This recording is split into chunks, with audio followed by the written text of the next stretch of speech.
Isso é para propaganda do patrocinador. Isso.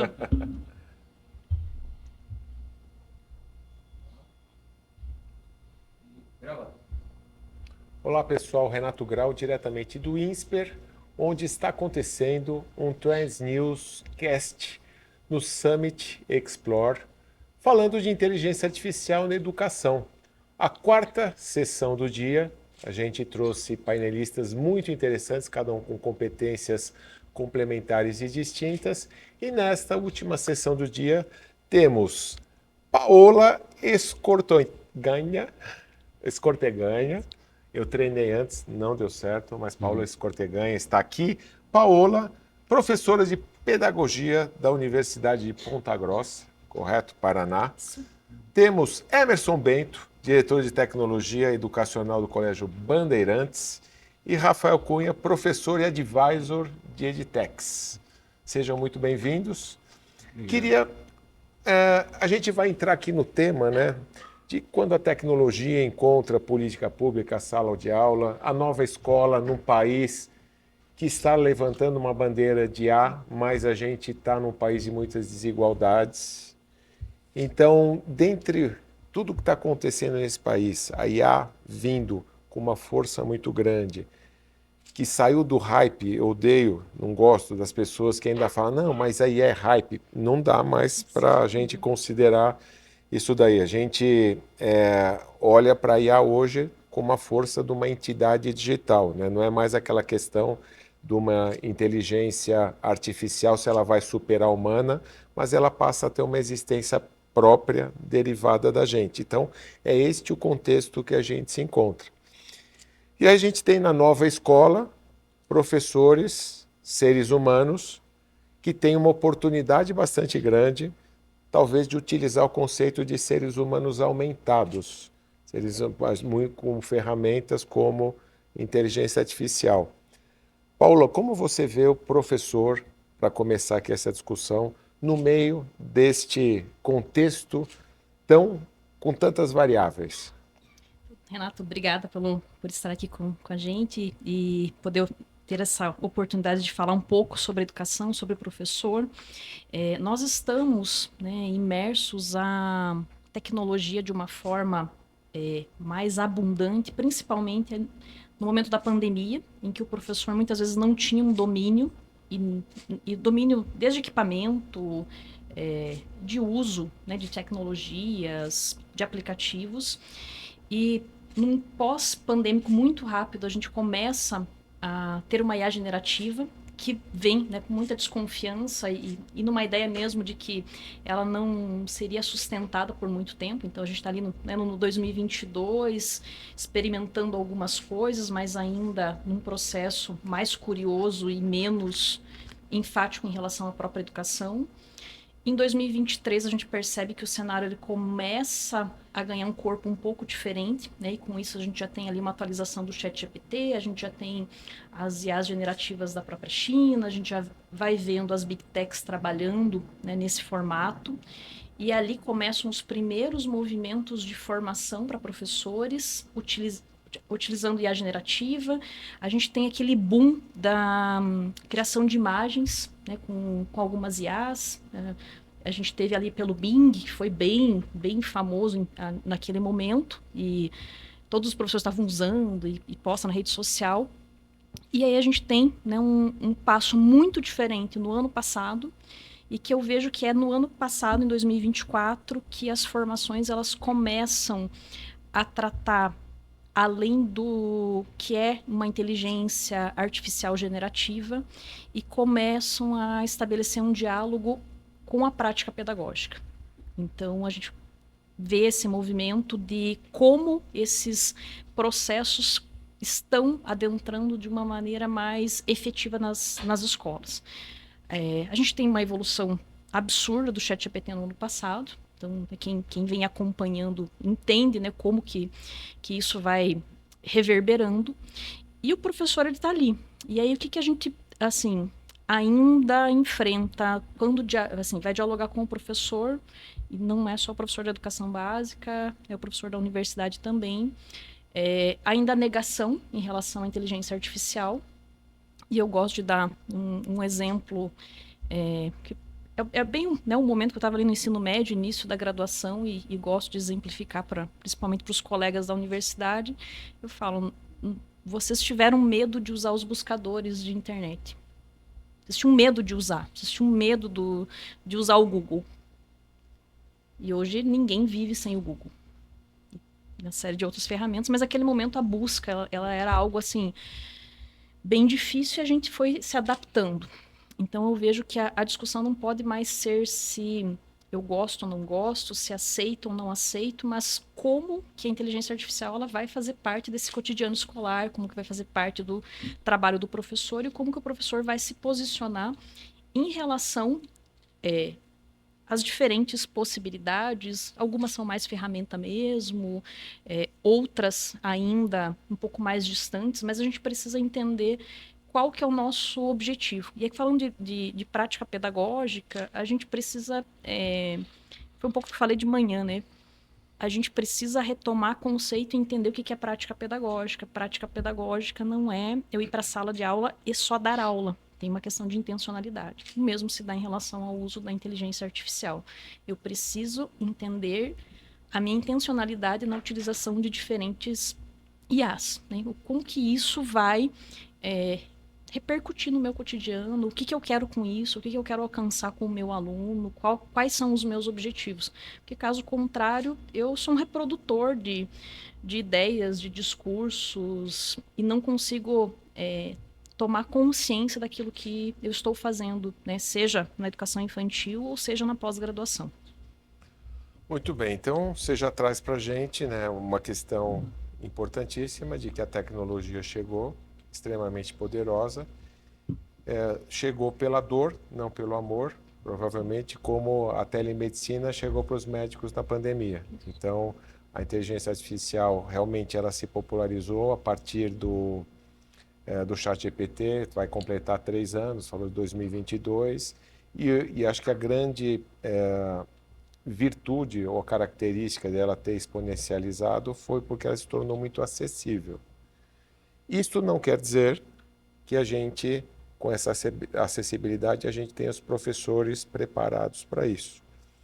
Então eu queria trazer o Emerson aqui, representando um dos melhores colégios do Brasil, provavelmente, né, Colégio Bandeirantes, e que está vivendo com a galera lá vivendo.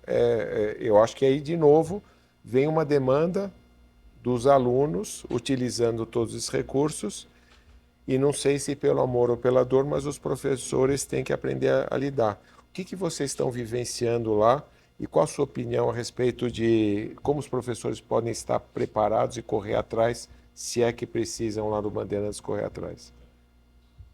Sempre precisa, né? Obrigado, Renato, pela pergunta. Paola, posso chamar de Rafa? Rafa, claro. Meu amigo Rafa. Eu gosto de contar uma historinha de 2023. O pessoal do Valor ligou, do jornal, para saber como é que a gente ia trabalhar com inteligência artificial dentro da escola. Naquele momento a gente estava mexendo, estava mais aquela coisa de back-office olhando, de a equipe de tecnologia olhando.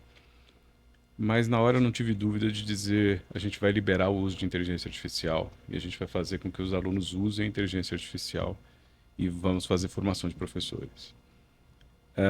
Aí quando saiu a matéria, eu fiz aquela coisa de pegar o recorte, jogar no grupo da família para ganhar os likes dos filhos e tal, né?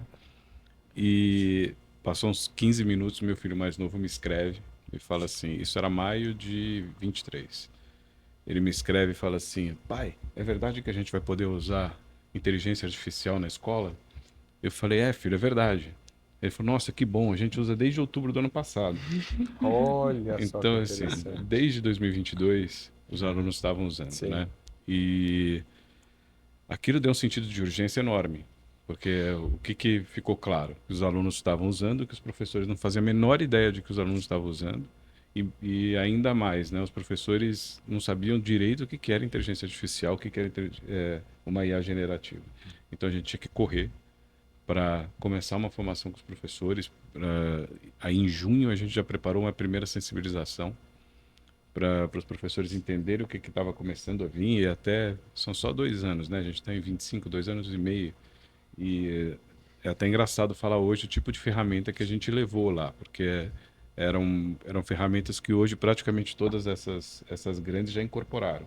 Naquela época o ChatGPT era só texto, e aí para fazer alguma coisa com imagem você tinha que pegar uma outra aplicação, para fazer um vídeo você tinha que pegar uma outra aplicação, e agora já está tudo lá dentro. Integrado.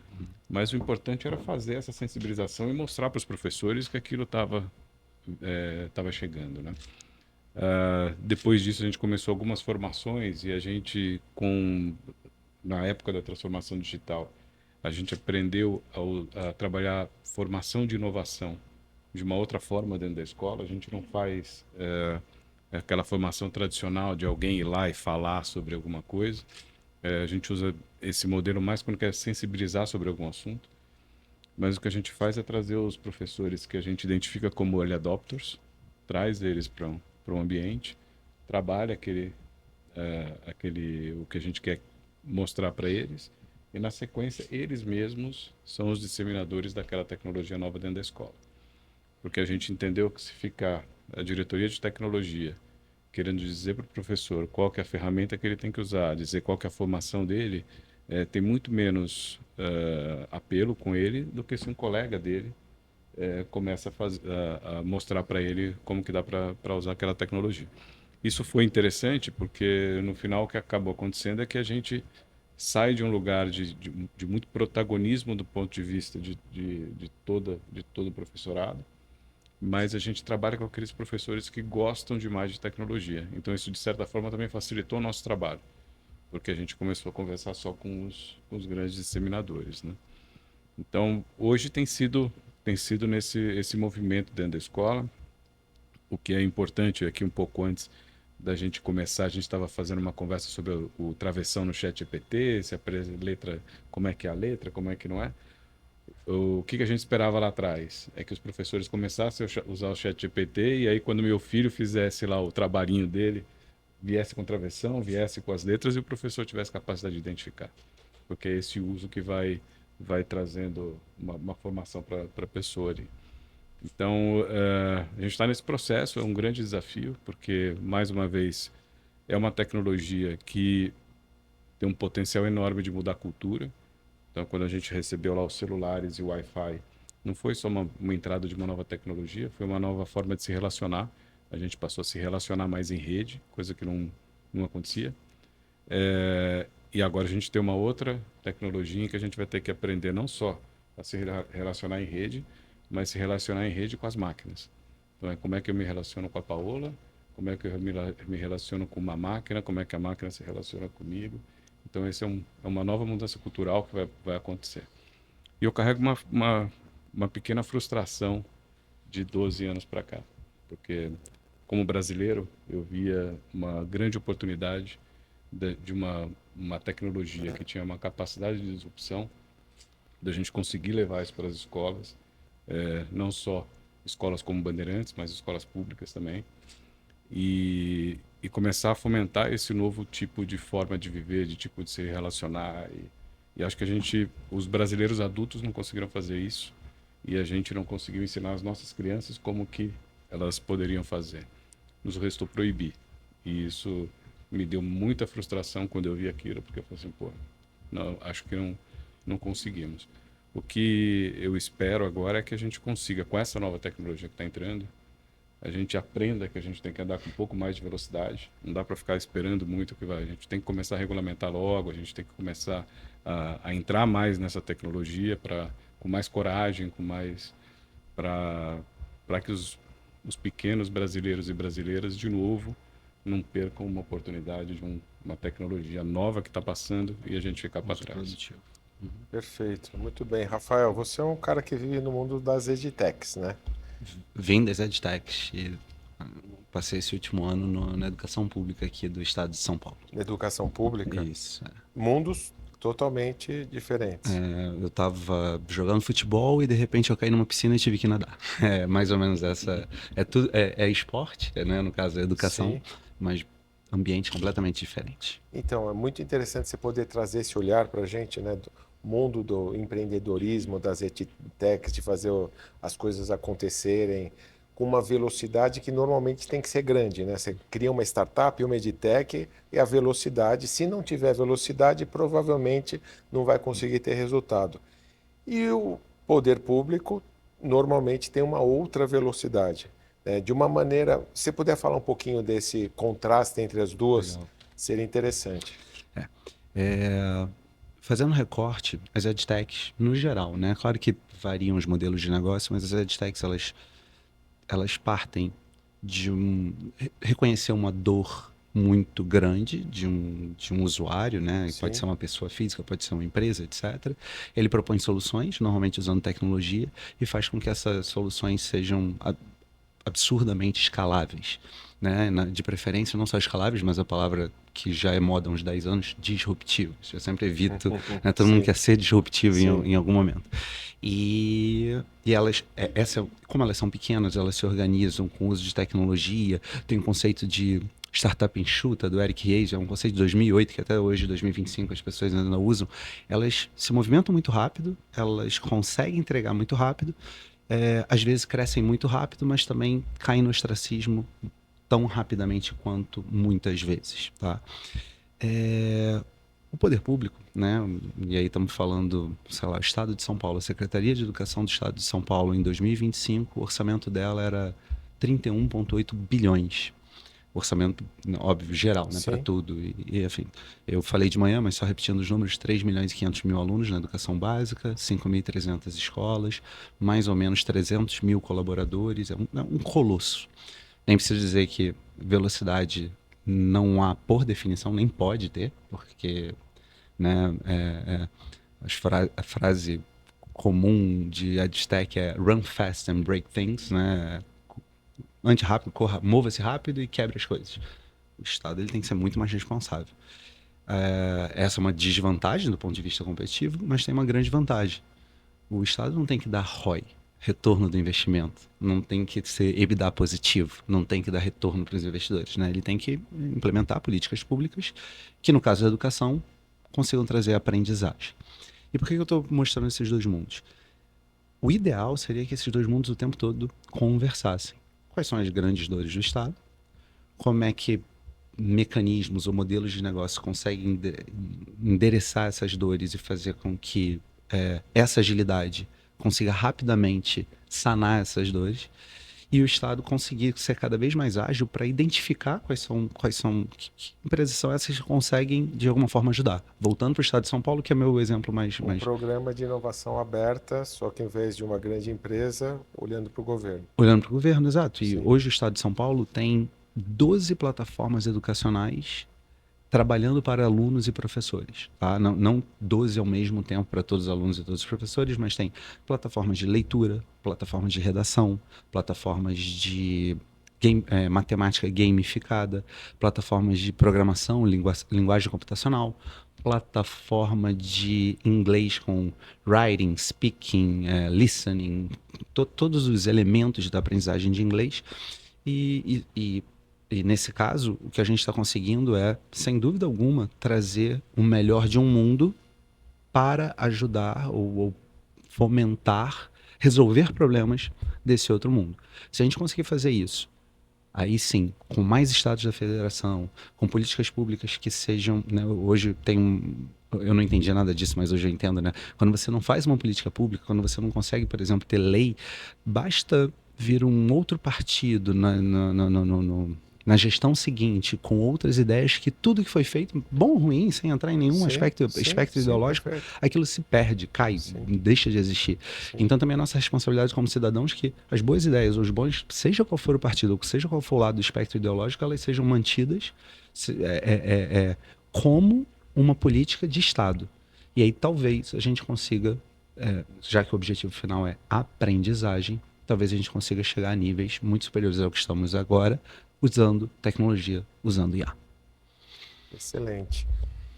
E você está vendo realmente com o olhar de quem está no poder público que as coisas estão avançando, independente novamente de partido, olhando o poder público em geral, que está mais fácil essa jornada acontecer?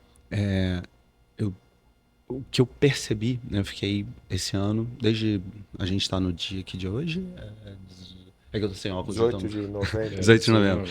Desde 31 de outubro. Então faz 18 dias que eu não tô mais dentro do governo, mas até tirando o chapéu um pouco de quem estava lá dentro, o chapéu de cidadão, eu fiquei muito bem impressionado com a vontade que eu vi de as pessoas fazerem. Eu sei que os brasileiros, em geral, têm estereótipos muito marcantes sobre o funcionalismo público, né, o servidor público e afins. Não, eu vi muita gente trabalhando duro, tentando, buscando fazer acontecer. Claro que sempre existem os mais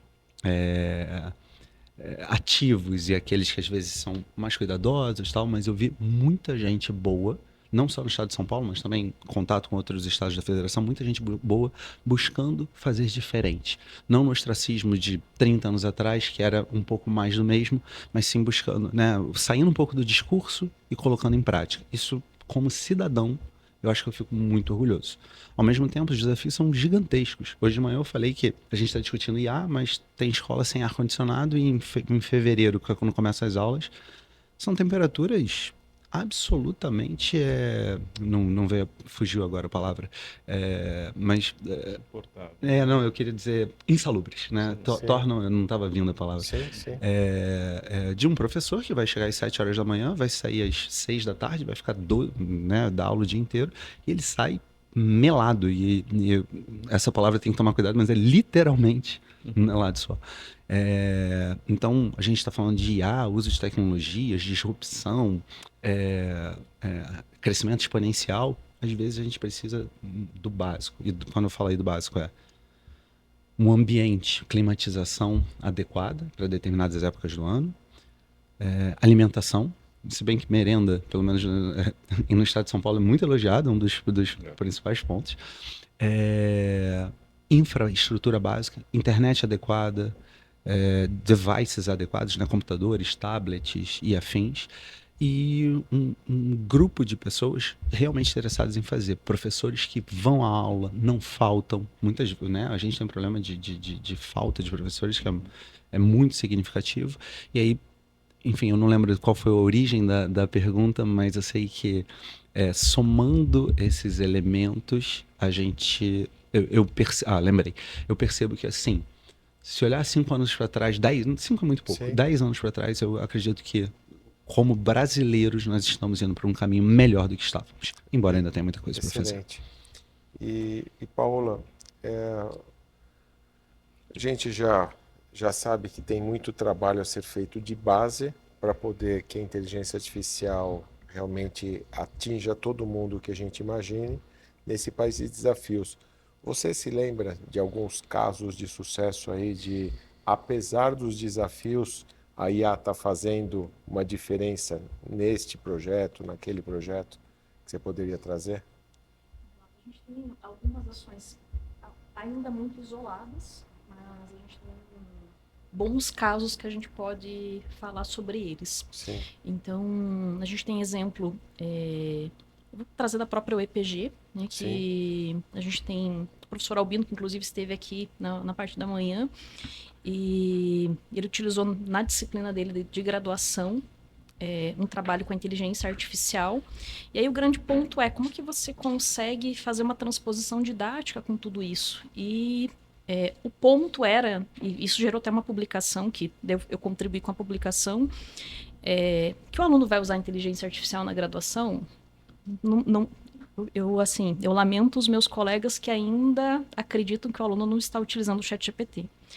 E o ponto foi, né, os alunos precisavam apresentar os prompts, porque aí você desafia o aluno a criar prompt, a olhar as diferentes saídas, a melhorar essas saídas. Então, esse é um exemplo bem pontual. Nós estamos fazendo, falo nós porque eu falo que eu estou entre o entusiasmo e um pé no chão. Né? Eu falo um pé está levantado, outro pé está no chão. Mas a gente fez um processo de apresentação de inteligências artificiais no programa de pós-graduação em educação, em disciplina, para mostrar para o aluno, por exemplo, como que ele pode minimizar um trabalho que é muito, eu falo assim, muito artesanal na revisão sistemática. porque o aluno ele faz um amontoado, né? Ele junta uma base de dados, por exemplo, de artigos, às vezes tem 2.000 artigos, 3.000 artigos, e ele faz assim, lendo o resumo, leitura flutuante, isso demora meses. E você pode utilizar a inteligência artificial para facilitar esse processo.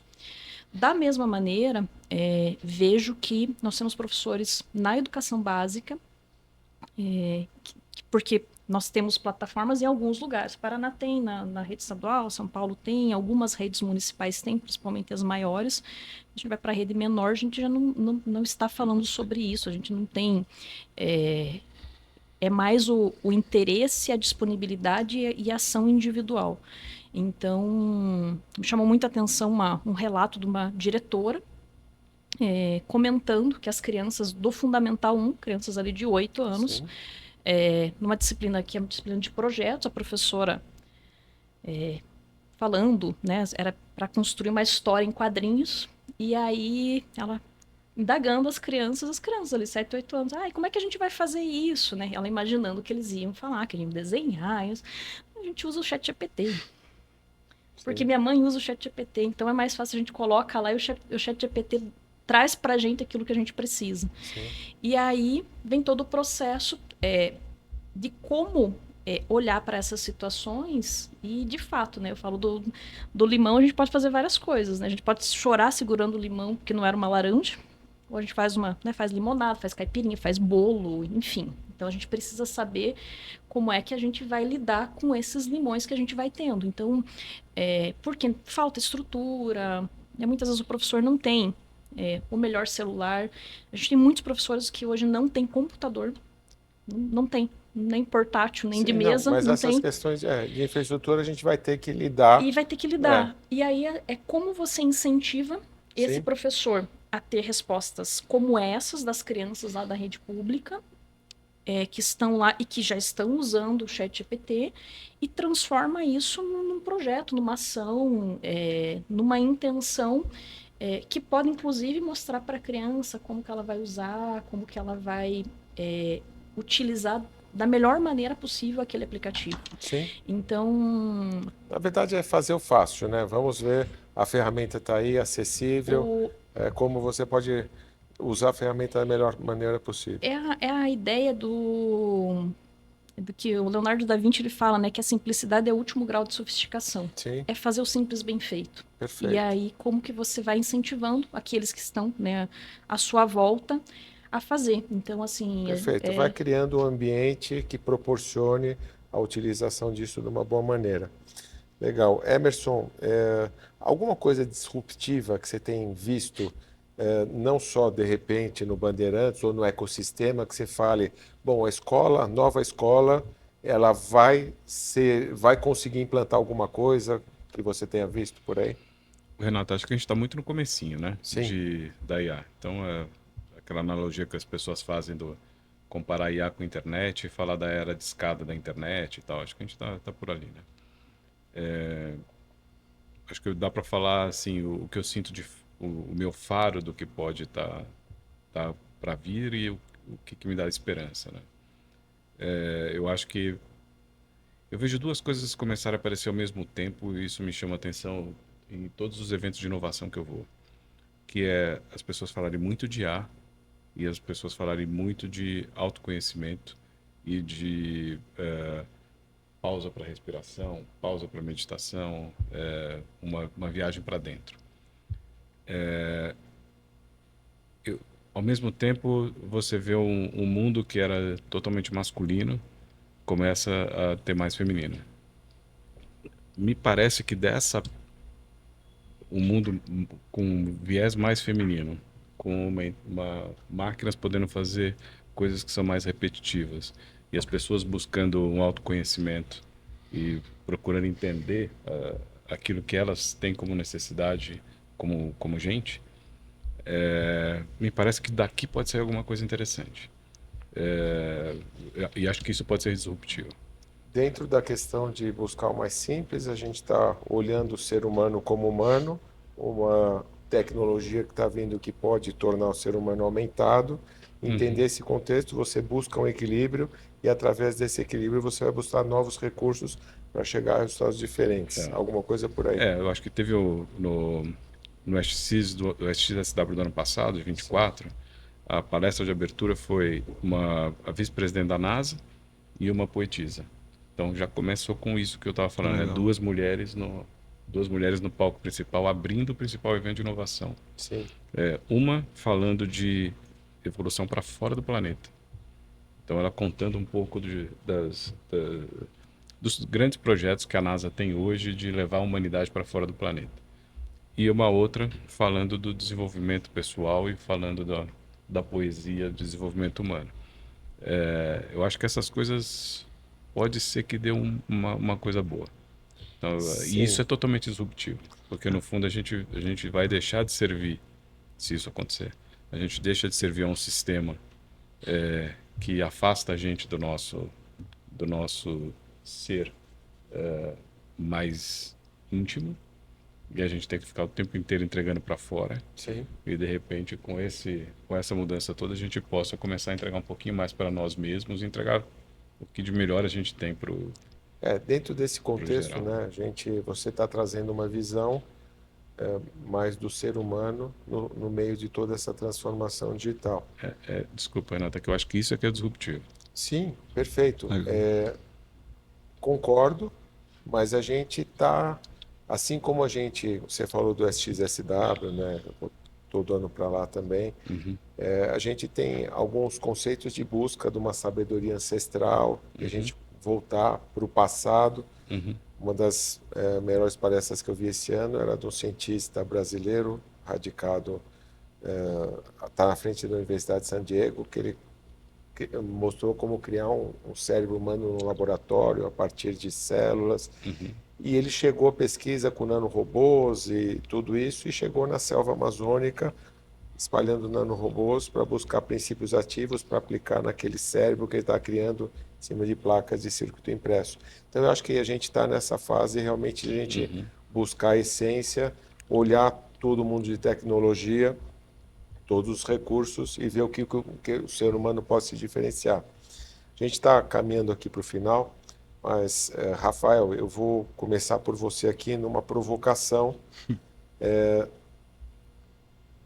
Quando a gente estuda futurismo, um dos pilares de estudos de futuro são os filmes de ficção científica. E a gente está vendo que muitas das coisas que estão acontecendo hoje são aquelas coisas projetadas nos filmes do passado. E a gente tem filmes que são os utópicos e distópicos, do melhor futuro possível ao pior futuro. E no final das contas, está o ser humano ali, mais feliz, mais assustado, perseguido. E o Emerson trouxe aqui um olhar. E eu vou trazer essa reflexão para o mundo da educação. Veio a questão em 2022 de metaverso, e aí se confundiu com game, mas existe um conceito de metaverso que, com inteligência artificial, computação quântica e tudo vindo por aí, você possa chegar no momento que eu acredito que você vai confundir se você não sabe se está no mundo real ou virtual. E facilmente você escolhe os seus avatares, que hoje você já tem avatares muito reais, que pode ser o Einstein dando aula para você e não um professor humano. Você enxerga, né, fazendo esse exercício, que o ser humano, olhando lá para frente, ele vai ter ainda espaço, ou a gente tem que reestruturar, repensar a sociedade e chegando na educação para uma nova cultura? Você falou Renato, mas eu não sei se são necessariamente excludentes, ou talvez eu não tenha entendido. Então, você falou que é uma provocação, mas eu quero entender para ter certeza que eu vou responder adequadamente. Mas vou dar um passo atrás, mas não me deixe esquecer o que você perguntou. Só seguindo o que o Emerson colocou, eu entendo que sempre que tem alguma grande inovação, que eu não vou nem chamar de revolução ainda, né? Claramente, a gente está caminhando para que seria revolucionário, mas eu nem quero entrar. Revolucionário foi a era digital, né? Quando a gente pegou todo o conhecimento do mundo e colocou em código binário de 0 a 1, e você agora consegue ter, em um ano, se produz muito mais do que em toda a história da humanidade em termos de conhecimento. E a IA ajuda como evolução. Eu acho que eu sempre penso assim, veio a IA, a gente estava com água gelada, veio a IA, e agora a água está quente, e muito quente. E tudo que você vê IA, e a gente está falando aqui IA o dia inteiro, IA, eu aposto que se eu ouvir todos os podcasts e os painéis, se você tirar o... IA, faz um suco aí do que veio, que são mais ou menos as mesmas coisas, e não é demérito de ninguém, né? Eu também tô nisso. Então, a gente está com a água muito quente. Tem algum momento que a gente vai falar, cara, tá quente demais, tá insuportável, eu preciso de água fria. Só que a tendência quando tá queimando é você ligar água fria muito fria. É o celular sendo proibido porque ninguém sabia lidar. Mas na prática, no médio para o longo prazo, o que a gente sempre busca é estabilidade, é harmonia. Que não é claro, às vezes vai ficar um pouquinho mais quente, às vezes um pouquinho mais frio. Quem dera fosse só temperar como no chuveiro. Eu não sei nem se é uma boa metáfora, mas... Então, agora sim respondendo. Vai ter espaço para o ser humano? Claro que vai. Porque senão eu estou dizendo que a água vai ser sempre quente ou sempre fria, né? E eu acho que a gente vai encontrar um meio do caminho. E a segunda parte era, ou a gente também tem que se programar para uma nova cultura. A gente vai encontrar uma temperatura, mas é uma temperatura que talvez seja diferente da que a gente estava 5, 10 anos atrás. Da mesma forma que esse negocinho aqui está na minha mão, nas nossas mãos, nunca mais saiu, né? Desde que veio meu primeiro Nokia tijolão, cada um no seu momento atendendo de alguma forma, e agora, obviamente, os smartphones. Acho que ninguém acredita que daqui a 10 anos vai deixar de existir. Isso vai ser talvez uma outra coisa, mas melhor ou mais potente do que a gente está aqui. Então, é uma nova cultura, é uma nova sociedade, são novas formas de ver o mundo, sempre vai haver um espaço para o ser humano. Eu acho que, no final das contas, isso é uma perspectiva otimista. E o otimismo, para todos nós, principalmente falando de educação, é fundamental. Perfeito, excelente conclusão. Já deixa, por favor, seus contatos aí para quem puder. Não pensei em como colocar isso. Rafael Cunha e o LinkedIn e vocês vão me encontrar. Rafael Cunha, LinkedIn. No Instagram não posto nada, a não ser as vitórias do meu Mengão, que será campeão em breve, de 2 campeonatos.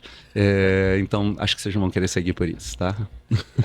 Trouxe um tema polêmico logo no final. Entendedores entenderão e não estou aberto à crítica. Emerson, independente do time que você torce, dentro desses contextos de futuros, aí, só para finalizar aqui, e você trouxe esse lado humano importante no centro de tudo isso, de uma maneira prática para o próximo ano aí, o que você sugere que os professores acordem de dica prática para vão se colocar no centro, cara, vocês são importantes. O que você fala, o que vocês vão fazer aí para o ano que vem para vocês serem ainda mais importantes? Eu acho que é até uma coisa de responsabilidade mesmo, sabe, Renato? Eu acho que a gente tem que de fato aprender a usar a inteligência artificial. A gente não precisa ter medo. Eu estava comentando agora lá no painel, assim, se tem uma coisa que eu falo sempre pro time, né? Professor é um bicho inteligente.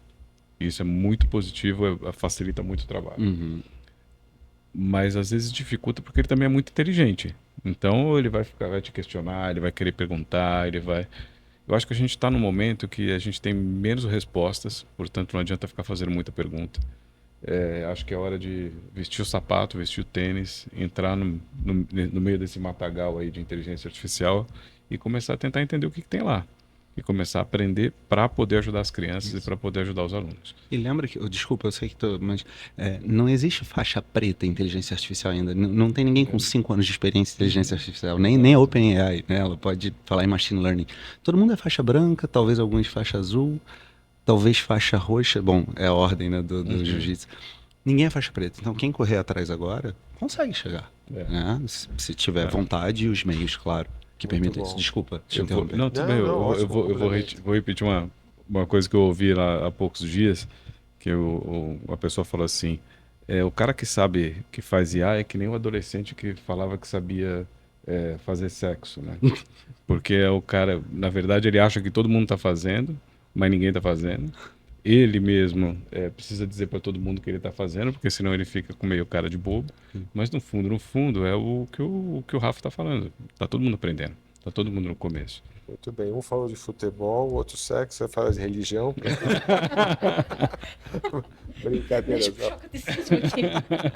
Brincadeiras à parte.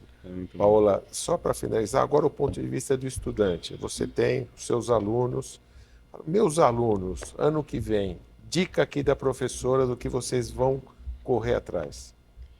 Um ponto muito importante eu vou pensar no meu aluno da graduação e da pós-graduação. O aluno ele está utilizando a inteligência artificial e ele precisa também passar por um processo formativo.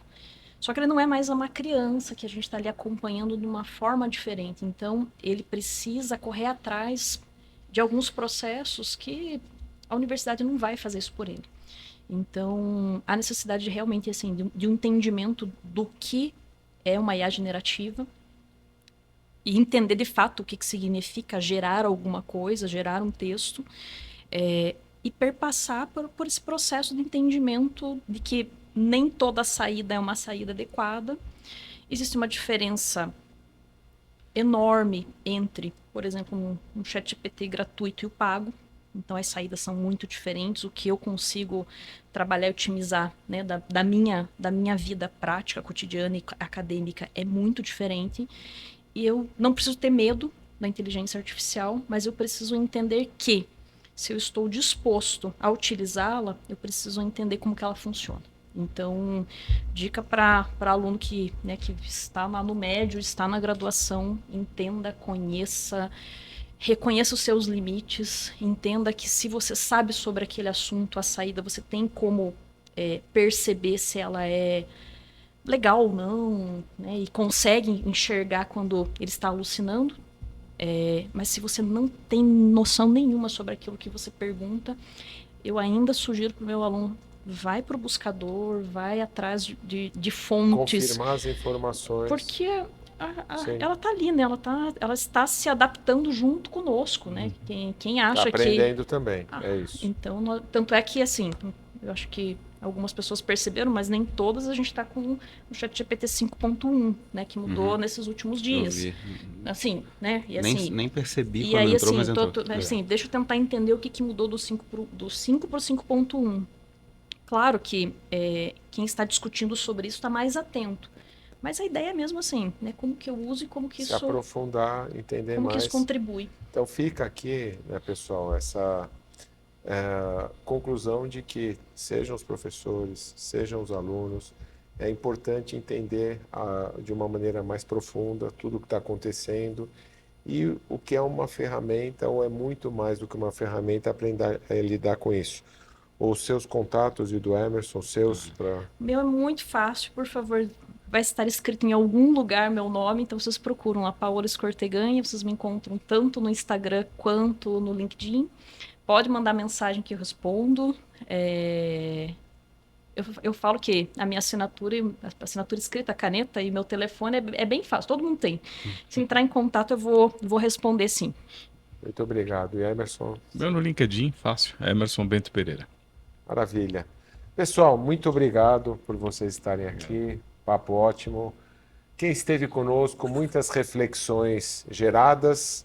Agradecemos aqui quem esteve presencialmente, ao vivo, e para quem não esteve, esses conteúdos vão ficar à disposição nas redes do Transnews, @transnewstalks. Obrigado a Summit Explore, Gui Alves, Lígia, que organizaram um evento maravilhoso, altíssimo nível. Fiquem ligados e até a próxima. Palmas para vocês aí.